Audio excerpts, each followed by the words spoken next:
హైదరాబాద్ నగర ప్రజల దాహార్తిని తీర్చేందుకు నగరం చుట్టూతా నగర శివార్లలో అనేక చెరువులను ఏర్పాటు చేశారు. కానీ ఇప్పుడు చూస్తే చెరువులన్నీ కూడా కాంక్రీట్ జంగల్గా మారిపోయిన పరిస్థితి. హైదరాబాద్లో ఇప్పటిదాకా దాదాపుగా 59కి పైగా చెరువులు 50% పైగా ఆక్రమణలకు గురయ్యాయి. కొన్ని చోట్లయితే అసలు చెరువులున్న ఆనవాళ్ళు కూడా కనిపించని పరిస్థితి ఉంది. అయితే ఇటీవల హైడ్రా ఏర్పాటు చేశారు. ఇటువంటి ఆక్రమణలకు సంబంధించి వాటిలన్నిటిపైన కఠినంగా వ్యవహరిస్తామంటున్నారు సీఎం రేవంత్ రెడ్డి. శ్రీకృష్ణుడి బోధనానుసారం తాను తన ధర్మాన్ని నిర్వర్తిస్తున్నాను, ఇది భవిష్యత్ తరాలకు ఉపయోగపడేదిగా చెప్తున్నారు. హైదరాబాద్ నగరంలో ప్రస్తుతానికి ఉన్న చెరువుల పరిస్థితి ఏంటి, అవి వాస్తవానికి ఎంత విస్తీర్ణంలో ఆ చెరువులు ఉండాలి, ప్రస్తుతం అవి ఏ మేరకు కుచించుకుపోయాయి వివరించే ప్రయత్నం చేస్తాం. ఒక్కొక్క చెరువుగా నేను మా కొలీగ్ రానా ఇద్దరం కలిసి వివరించే ప్రయత్నం అయితే చేస్తాం. ముందుగా అల్వాల్ చెరువు కనుక చూసినట్లయితే 1979లో ఒక శాటిలైట్ చిత్రాన్ని మనం అటు కుడి పక్కన చూస్తూ ఉన్నాం. దానిలో చూసినట్లయితే చెరువు విస్తీర్ణం మొత్తం 480 చదరపు మీటర్లలో అది విస్తరించింది. కానీ 2023 నాటికి చూస్తే అది మొత్తం కూడా కుచించుకుపోయింది. దాదాపుగా 78% పైగా ఆక్రమణలకు గురైపోయింది. పూర్తిగా కాలనీలు ఏర్పడిన పరిస్థితి ఉంది. అక్కడంతా కూడా జనావాసాలు ఏర్పాటు చేసుకున్నారు. 376 చదరపు మీటర్ల మేర ఆక్రమణలకు గురైపోయినాయి. మిగిలింది కేవలం 104 చదరపు మీటర్లు మాత్రమే అల్వాల్ చెరువు మిగిలి ఉంది. మిగతాదంతా కూడా కబ్జాకు గురైపోయి అవన్నీ కూడా జనావాసాలుగా మారిపోయిన పరిస్థితి ఉంది. తర్వాత మరో చెరువు చూద్దాం. అల్వాల్ చెరువు తర్వాత అనంతరం అన్నారాయణ చెరువు. చెప్పండి రానా. అన్నారాయణ చెరువు గురించి చూద్దాం. ఇప్పుడు అది యాక్చువల్లీ ఇప్పుడు 1979లో శాటిలైట్ పిక్చర్ అది. అప్పుడు ఇంత పెద్ద విస్తీర్ణంలో ఆ చెరువు ఉండేది. అసలు అదైతే 0.248 స్క్వేర్ మీటర్స్ అది ఉన్నది. తర్వాత ప్రస్తుతం అయితే ఇప్పుడు 0.109 మాత్రమే మీటర్లు ఉన్నటువంటి పరిస్థితి కనపడుతుంది. అంటే ఎంత తగ్గిందంటే దాదాపు ఇప్పుడున్నటువంటి తగ్గిపోయినటువంటి పరిస్థితి చూసుకుంటే 0.139 మాత్రమే ఉంది ఇప్పుడు. అంటే 56% మొత్తం ఆక్రమించేశారు. అక్కడ మనం విజువల్లో చూస్తుంటే కూడా ఇప్పుడు ప్రస్తుతం 2023లో చూస్తున్నటువంటి ఈ శాటిలైట్ ఇమేజ్ చూస్తే కేవలం కొంత భాగం మాత్రమే వాటర్ కనపడుతుంది. మిగతాదంతా కూడా పూర్తిగా అక్కడ కబ్జాపరమైనటువంటి పరిస్థితి. ఎక్కువగా అక్కడ అపార్ట్మెంట్లో అవన్నీ కూడా చాలా క్లియర్గా కూడా మనకు కనపడుతున్నాయి. సో ఒకప్పట్లో ఈ అన్నారాయణ చెరువు ఆ ఏరియా మొత్తం కూడా దాహర్తిని తీర్చినటువంటి పరిస్థితి. ఇప్పుడంతా ఆక్రమించేసి కబ్జాకోరులు అందరూ కూడా దాన్ని ప్లాట్లుగా మలిచి అమ్మేసినటువంటి పరిస్థితి కనపడుతుంది. మొత్తం 56% పైగా అన్నారాయణ చెరువు కబ్జాకి గురైంది. నెక్స్ట్ బాతుల చెరువు, దాని పరిస్థితి ఏంటో ఒకసారి చూద్దాం. బాతుల చెరువు ఇది హైత్ నగర్ నుంచి ఇంజాపూర్ పోయే దారిలో కుడిపక్కకు ఉంటుంది. అది చాలా పెద్ద చెరువు. హైత్ నగర్తో పాటు చుట్టుపక్కల గ్రామాలన్నిటికీ కూడా చెరువు అది అందించేది. అది దాదాపుగా 1.154 స్క్వేర్ కిలోమీటర్స్ మేర విస్తరించింది. చాలా పెద్ద చెరువుగా చెప్పాలి. కానీ అది చూస్తే 72% పైగా మొత్తం కాలనీలు ఆక్రమించేశారు. చుట్టుపక్కలంతా కూడా కాంక్రీట్ జంగల్గా మారిపోయిన పరిస్థితి. ప్రస్తుతానికి కేవలం 317 చదరపు మీటర్లు మాత్రమే మిగిలి ఉన్న పరిస్థితి కనపడుతుంది.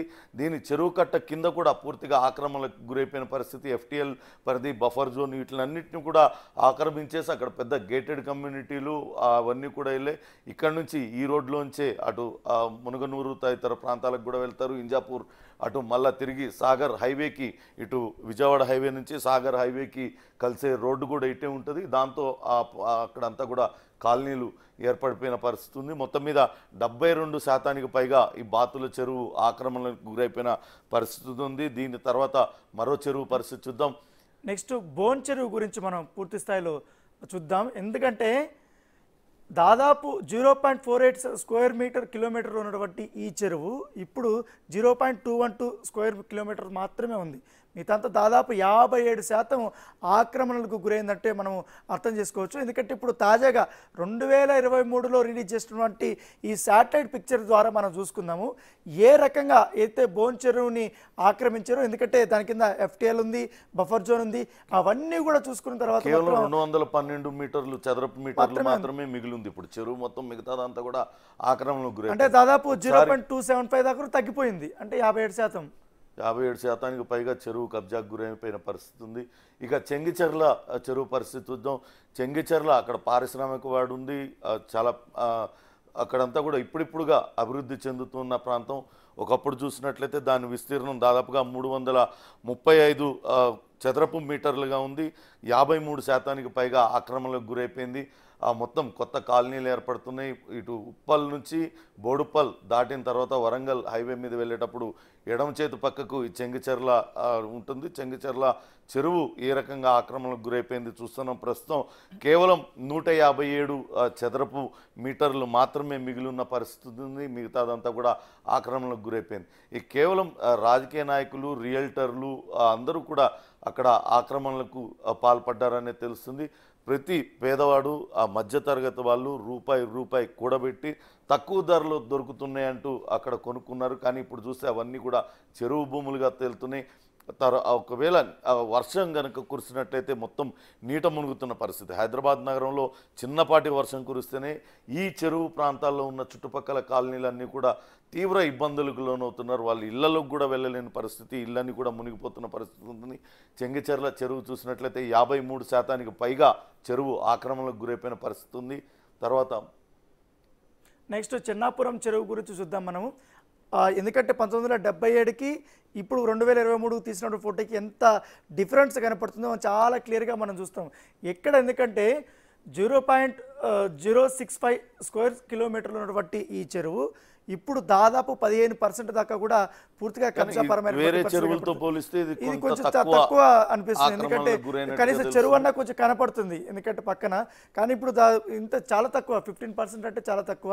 ఇప్పుడు ప్రస్తుత విస్తీర్ణం వచ్చి 0.075 స్క్వేర్ కిలోమీటర్ వరకు ఉంది, స్క్వేర్ మీటర్స్ వరకు ఉంది.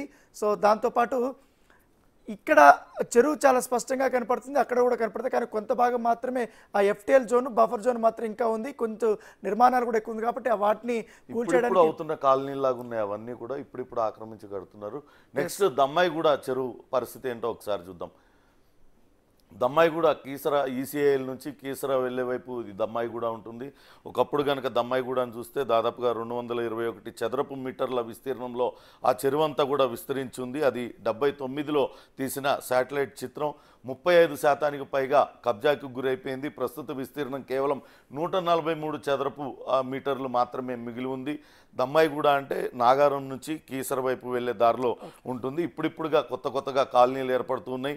ఇప్పుడిప్పుడే కబ్జాలకు గురవుతున్న పరిస్థితి ఉంది. కాబట్టి దీనిపైన వెంటనే అధికారులు దృష్టి పెట్టి ఇప్పటికైనా ఆపగలిగితే ఆ మిగిలిన చెరువునైనా కొంతవరకు కాపాడే పరిస్థితి ఉంటుంది. కేవలం 78 చదరపు మీటర్లు మాత్రమే కబ్జాకు గురైన పరిస్థితి దమ్మాయిగూడకి ఉంది. కొంత గ్రామీణ ప్రాంతం, హైదరాబాద్ నుంచి కొంత దూరంలో ఉండడంతో కొంతవరకు తక్కువ కబ్జాకు గురైందనే భావించాల్సి ఉంటుంది.